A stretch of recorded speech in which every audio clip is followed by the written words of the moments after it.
Salam olsun, beni izleyin. Bugün Mart ayının 13'ü 2025. ildir. Benden adeta soruşurlar. Bir de ben bazarları gezirəm. Bazarlarda ting satan kardeşlerimiz, deməli ting satan yoldaşlarımız yoktu. Bu boyda təsəvvür edin. Bu boyda ağacı gətiriblər bazara satmağa. İndi əziz kardeşlerim, bu boyda ağacın bazara indi necə olur, bu onu diyeyim size. Adatan bunu buradan kazırlar, bu kadar yeri kazırlar, var bu kadar yeri. Deməli onu çıxardırlar, salafana bükürlər, bazara gətirirlər, eyniyle bu boyda ağacı. Özü de elan edirlər, deyirlər ki, bu il biz bunu əksə garantiya veririk. Bu il siz bunu əksə başa düşə bilmirəm. Niye öyle deyirlər? İndi gəlin yoxlayaq.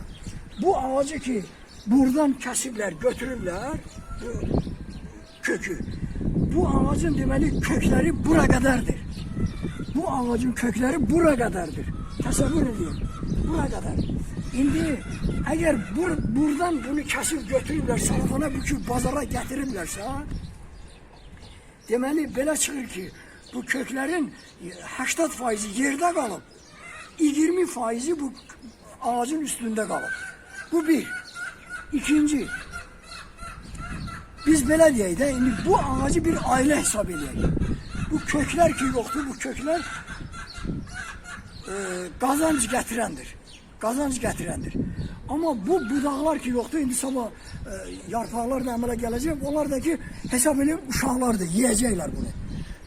Torpaqdan alınan karbohidratları, qida maddeleri, kökün getirdiği, kazanc elədiği qida maddeleri bunlar yiyəcəklər.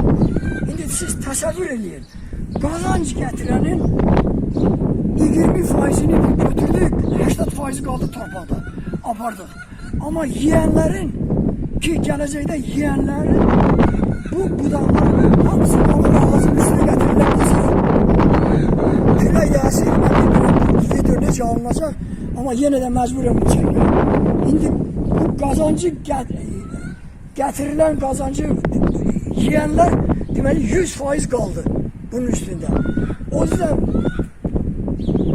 belə deyirlər ki, biz garantiya veririk, o bu il meyve verecek. Düzdür, bu meyve verecek. Sebebini diyeyim size. Meyve ona göre verecek ki, bu keçən ilin iyul ayında meyve tomurcukları əmələ gəlib onda, iyul ayında. İndi həmin bu ağacı ki biz çıxartdıq, o meyve tomurcukları da onun üstünde getirdik bazara. Bazarda bir nefer aldı, onu əkdi. Həmin o meyve tomurcukları mecburen açmalıdır, çiçek açmalıdırlar. Açırlar. Ama digər ki, o alınan meyveler burada, bu torpaqda, belki torpaqda olan meyveler kimi olmayacak.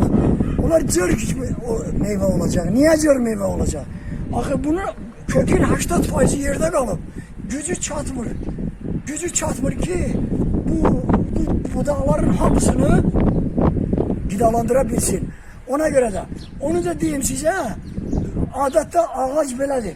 Eğer qida maddeleri kökler alıpsa birinci zoğlara ve yarpaqlara sərf edir. Allah Teala onu elə edir ki növbə ilə. Axırıncı növbə çatır meyvəyə. Həmin o qida maddeleri meyvəyə ötürür. Eğer o qida maddeleri oradan o kısaldılmış kök alabilmişse, onda belə çıxır ki yarpaq aça bilər, zoğ yaşıl olabilir ama meyveler cır olabilir. Çünkü artık o alınan gıda maddeleri tükenip meyveyi az satıp. Onun sebebi budur. Şimdi olabilir bu boyda ağacı bir yerden çıkartıp başka yerde ekey. Bu olabilir bir şartla. Bunu sıfır budama değiller. Sıfır budama. Yani ki buradaki ne kadar biz 20% kök kaldı. Burada da bu budaqların 20%'ni saxlamalıyıq. Qalanların hamısını budamalıyıq ki o köklerin bu budaqlara gücü çatabilsin. Bir de ben bu videonu koyandan sonra YouTube'a olabilsin ki insanlar bir neçə cəbhəyə ayrılacaqlar. Yarısı yazacaklar ki düz deyirsən. Yarısı elə bilmədən yazacaklar ki düz demirsən. Ama onun sebebini göstermir. Neyi düz demirəm? Onun sebebini göstermir. Yarısındaki o kardeşlerimizdir ki bu ağacı bu formada çıkartıp pazara getirirler. Pazarda satırlar ve onlar elbette benim dediklerimle razılaşmayabilirler. Onlara da demek isterim ki ehtiyatlı olun.